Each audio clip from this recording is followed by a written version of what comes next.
Hello and welcome to my channel. Welcome to this reading. Um, whatever reason you clicked on this reading, make sure you take what resonates and leave what doesn't. Okay, these are general messages. They are not personal. They are it comes out as analogies. You can change the characters around. You can do whatever you want as long as it fits. Okay, if the shoe fits, wear it. If it doesn't, don't do it. All right. I'm going to pick up the oracle message for today's reading for those who truly need it.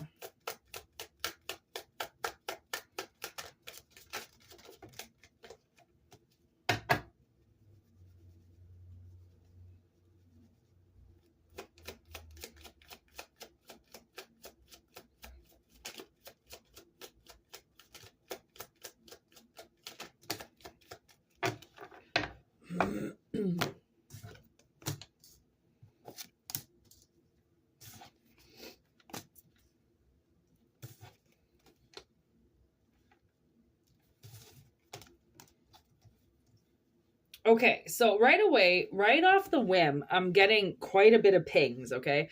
I feel like there's somebody who's watching that has an addiction problem. They have some type of codependent problem, okay? It might not be substance. It might be something a little bit more emotional, okay? And because of this addiction that they're dragging around with them, it's leaving them open to very, very unhealthy choices. Oh, I got an itchy leg. Okay. Very, very, very unhealthy choices. And they could be indulging in a lot of one-night stands because there's no restraint.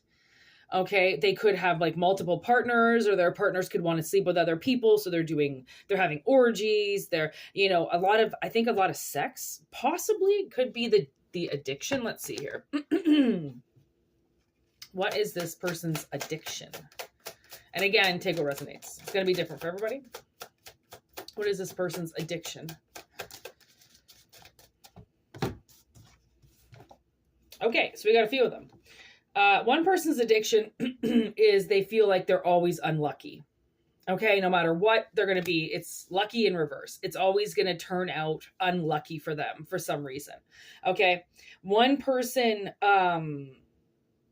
it seems like their addiction is something that follows them around and lurks in the shadows, and it scares them quite a bit. So they indulge in things. So then they kind of, don't have to think about it so much. And then this was kind of, this is a little bit throwing me off. The big, beautiful black cat.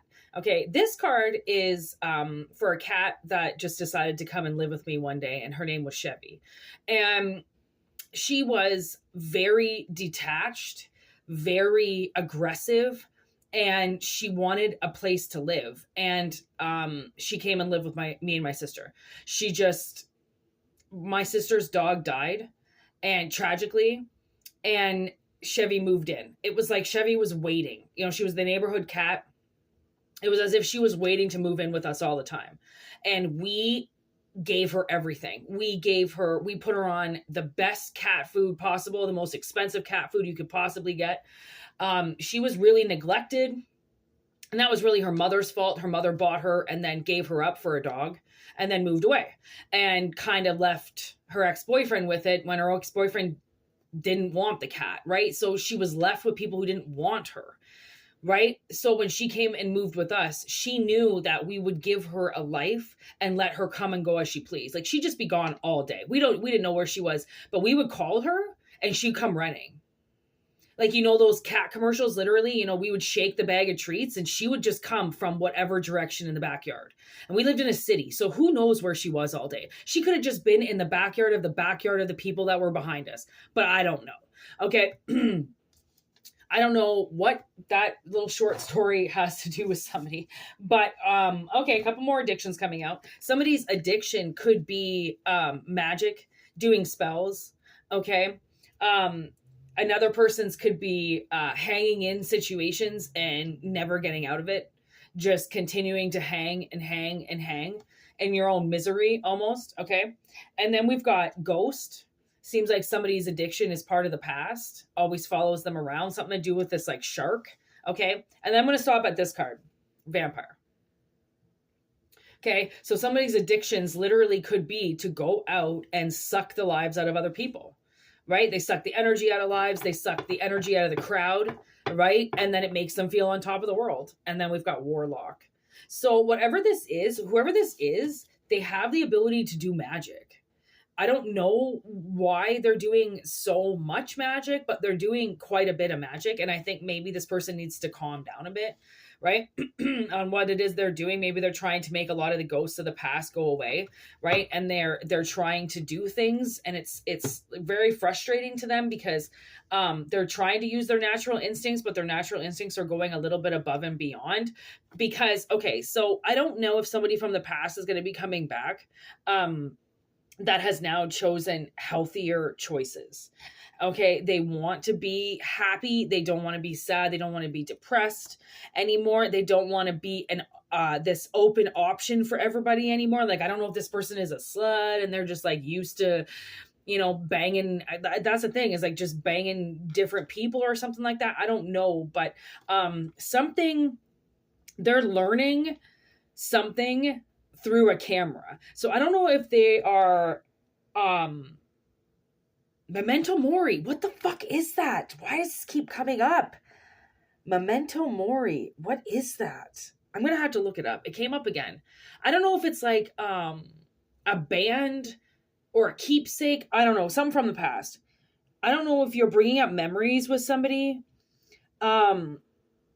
Or someone's like looking through your Facebook, and you might have a Facebook or an Instagram from like a really long time ago. Like, I know people that have had their Facebooks for like 10 years, 20 years. Okay. And their Instagrams. So like, I don't know if you're going back to like this person's going back to like old videos. And I was watching this show last night, and this young kid, okay, he's 18, he's autistic, and he's learning how to date. And he's trying to figure out if he likes this girl, okay?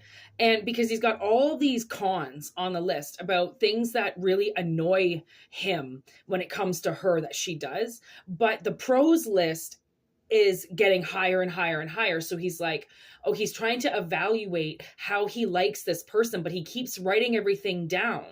And he hasn't learned that writing everything, it's a coping mechanism for him to write it down so he can read it, right? So I almost feel like somebody needs to digest how they feel about you.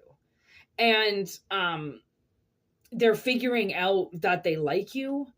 Right. So, and I mean, again, this could be like, you could just find somebody, an influencer or something, right? And you want to start making healthier choices, then find an influencer that you can see yourself not becoming, but learning how to have a more positive future, right? Find somebody who inspires you to become a better person, right? Not to take their life over and become them, to incorporate personal traits or habits that this person displays that you respect and would like to incorporate in your own life, right? So I don't know what you're doing for this person. I don't know how you're helping this person, but whatever it is that you're doing, or if this is you, find it's working. Like, find somebody that will help you get out of your addictions, right? Get you out of your head, get you using your mind more creatively, right? Go for walks, open up your mind, get outside. Being outside is like really important right now, to breathe that fresh air, not to get too contained in your own home, right? To want to stay away from everybody, because that's also not healthy either, right? Learning how to use moderation in your life will be beneficial for dispelling things that you don't need anymore, because someone's definitely going down the wrong path, or they want to change their path. Okay. Or they want to change their path. And that's the first step to making the right moves is realizing that there's something wrong, that you're doing something wrong, right? You can't have somebody else tell you what to change in your life. It doesn't work that way, right? People can notice that you might need some help in your life, but they can't force you or push you to do something, because then it feels like you're a kid again and they're forcing you to do something and you don't want to do it and you're stomping around the room. People can't tell you what to do. Okay. But if you listen to everybody's opinion and you do it, then people are nonetheless controlling you. Okay. So somebody or you needs to pick up healthier habits, and then learn how to have fun with that. It's almost like learn how to put yourself out there. Like my sister and I are going to start going and playing pool, putting ourselves out there, trying to get out there, right? Trying to meet people, trying to do something, right, with our life, because we're just sitting here trying to get all this healing done. And now the healing is done. So now we want to incorporate more people, right? Just like as the healing was happening with us, we got a lot of animals, a lot of reptiles to help us with this transformation that we were going through. And now that we've helped cure our souls, we can put our love and our feminine energy into our animals, into our reptiles, and then thus incorporating a bigger life outside of our home, right? Like you have to decide that you want to be alive and not just living, to actually be expanding and growing and reaching new levels, right? To just be dormant and sitting there, anything could be dormant and sitting there. I feel like somebody wants to grow now. They want to grow, they want to expand, they want to do something. And whatever it is, I don't know if this is you, if this is them, but you're going to find somebody attractive. And that attractiveness is what helps you transform your life. From a very despairing point of view to a very uplifting. Like we're going through such a transformation with the universe because of fall, right? That allow winter to transform you. So when spring comes and you resurface, you're this new, beautiful energy that has made healthier choices and has chosen to rise and shine with the spring, right? It's like something like that. It's like somebody's definitely in for a metamorphosis. Okay. And here we got Hammer working on it. So I feel like a lot of your life was probably sabotaged, and that was because of the choices that you were making because of these addictions, right? Burying things, always saying that you're unlucky, right? Staring the past in the face, never getting around it, sucking all the energy out of people so then you could have a good time, and then hanging in the most narcissistic energy possible, right? That is sabotage. You're sabotaging your life. Okay, so now you have to start rebuilding it. And by rebuilding it, it means that you're persistently working on the things in your life that you want to change. Very inspiring. Okay, oh my gosh, look at that.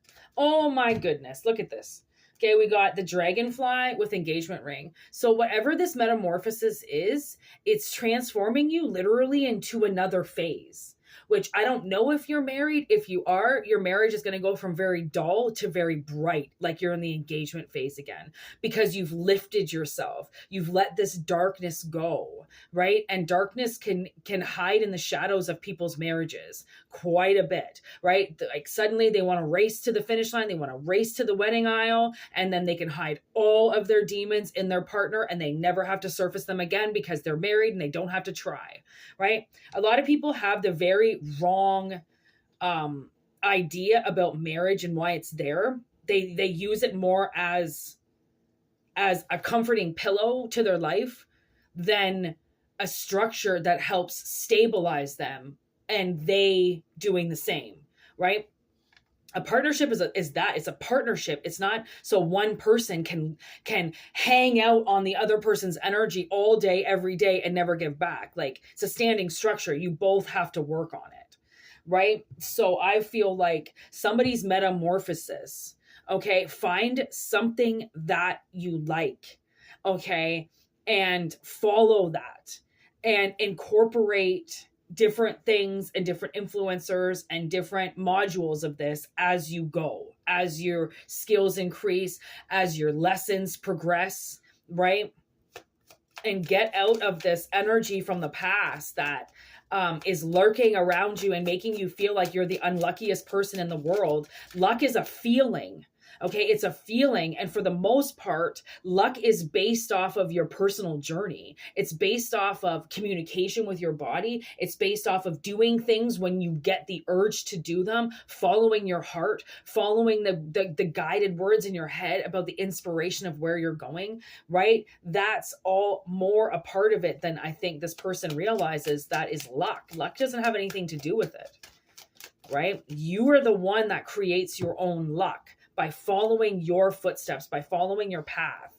Okay. Oh my God. I just started getting the song Chemical Romance by Chris Webby. And he talks about all his relationships with these chemical drugs over the years that he's breaking up with. He doesn't want to see these people. He doesn't want to see Molly anymore. He doesn't want to see Lindsay anymore. He doesn't want to see Stacy anymore. Okay. He doesn't want to see those bitches anymore. All those bitches tried to kill him. Okay. He wants a new path. And that's where this comes in. Right? The coffin with the love call. It's like death is calling you. If you continue down it, you will die. If you continue to lift above it, you will live. You will transform. You will transition. Right? Death is a part of, it's a natural process of everything. We are in Scorpio season, which is death season right now. And the coffin is not even about death. It's about endings, new beginnings, change, growth, liberation, transition. Right? And then getting this love call would be finding this influencer that really helps you change your life with the projection that they're putting out, right? People don't really realize how much other people idolize them and their lives and their families and their jobs and what they do, right? So it's like, there's definitely a completion headed here and some type of partnership. So it could be you getting this partnership with yourself, making a commitment to yourself, deciding that you are worth it, that this new beginning is something that you need, or whoever this is that you're watching becomes your new thing, right? I mean, honestly, one of the men that really influenced me over the years was Slane, George Carroll. And I messaged him and I told him how much I liked him and how much he inspires me. And he actually wrote me back on Instagram. So if there is an influencer out there that you really love, shout them a holler, say something to them. I mean, Slane is one of the most realest people you will ever talk to in your life. He's also struggling. He's struggled with addiction for majority of his life. He, I believe, helps to run a recovery center. So he's very open to people messaging him. He will talk to anybody. I didn't really know that about him. If you're having a bad day or a bad night, there's a number you can call that's on his website. I mean, people have been through the ringer out there just like you, and they've come out of it stronger and brighter. And it's almost like you don't even realize that the sun can come out, right? Like that guy used to just fucking drink all day long and think that that was the life. And now that he's sober, he's like, I can't believe I was drinking like that. I can't believe how shitty I felt. I can't believe that that's what I chose to do. That's what I thought was awesome and cool. Chugging fucking 40s in the morning. He's like, that's not the life I wanted to live, but that's the life that I was in. Right? So take what resonates, leave what doesn't. Okay. Honestly, listen to the song Chemical Romance by Chris Webby. It might change your life. Okay. And with seduction, because the way these drugs seduce you, right? It's a fucking child's play, man. It's fucking women in malls. Like it's just advertised all around you and it's available everywhere. You're the one that has to say no. you're the one that has to have, like, I've never done any drugs like that. I don't know what it's like. And I don't really care to know what it's like because I have Crohn's disease. So I actually did cocaine once and I threw up. My stomach couldn't handle it. Like, so my chemical romance was done right up there. Like, fucking Lindsay killed me right away. Okay. So I just don't do it. And I'm never going to. There's nothing in my body that says, hey, you know what? Actually, I had this boyfriend. He wasn't a boyfriend. It was somebody I was seeing for a while. And he kept telling me to do acid because I liked mushrooms so much. He's like, oh, you got to do acid. You got to do acid. You got to try acid. And I was like, what the fuck is wrong with you? No, I don't need to try acid. For one, you keep telling me over and over and over again that your trips last for days sometimes. Okay, mushrooms is long enough for me, considering they can last for like 6-7 hours sometimes. And I want to get out of it after hour 3 sometimes. Like, fuck you. Take your acid yourself, ruin your own brain cells, and leave me the fuck out of it. What the fuck? What kind of guy like purposely just starts shoving drugs down your throat? Oh, you need to do this. You need to do this. I'm like, buddy, I don't know if you know me because clearly you don't, but I don't just give in to other people. If I say no, I mean no. Look at that. Pandora's box. Once you open it, once you reveal what's hidden in there, really, I think all I need to do is just smoke weed. It's basically the cure for the world.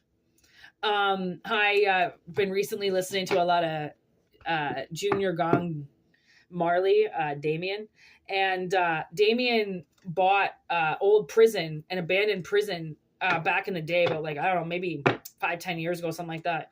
And he started growing a marijuana grow up. And it turned the prison into this beautiful garden. And anyways, I stumbled across one of his videos today or yesterday. He did with his brother Steven, and it's called Medication. And it's a whole video filmed in the prison. And it's like, it shows the view from when the prison had mates in it and when the prison had plants in it, and now that the prison has plants in it, oh my gosh, honestly, marijuana is all you need. If you haven't smoked it, or if you think it's going to bother you, start with something very low, a very low dose. One pull, walk away, let that weed slowly get into you. Don't like, you know, like just nice and slow, just one puff, walk away. Like I used to light joints back in the day. I'd light it, I'd take 2 hauls, put it out, go on with my day. And now I just smoke my pipe, which is not even here, but I just smoke this tiny little pipe. This is my little pen, or you can grab, you know, little vape pens or whatever, and you just take one hit and you go on with your day. This one is a sativa. Sativas are really good. They kind of wake you up. And one pull, I can use this at work. That's why I got it. I need to keep THC in my system because of how much pain I'm in, and my schizophrenia, to be honest. So I take one pull, and I, you know, when weed leaves my system, I feel it. Okay. I feel it the most. So once that weed gets into you, you're going to feel better. I can guarantee you. Anyways, take what resonates, leave what doesn't. Okay. If it doesn't resonate, don't worry. Wait for the next one. Thank you so much for watching this, and thank you for liking the videos. Thank you for subscribing. Thank you for everything you do. And thank you for your emails. And if you want a personal reading, whitneymoonshine@gmail.com. All right. Peace out. Have a good one. And I just wanted to say Merry Christmas. So whatever that means.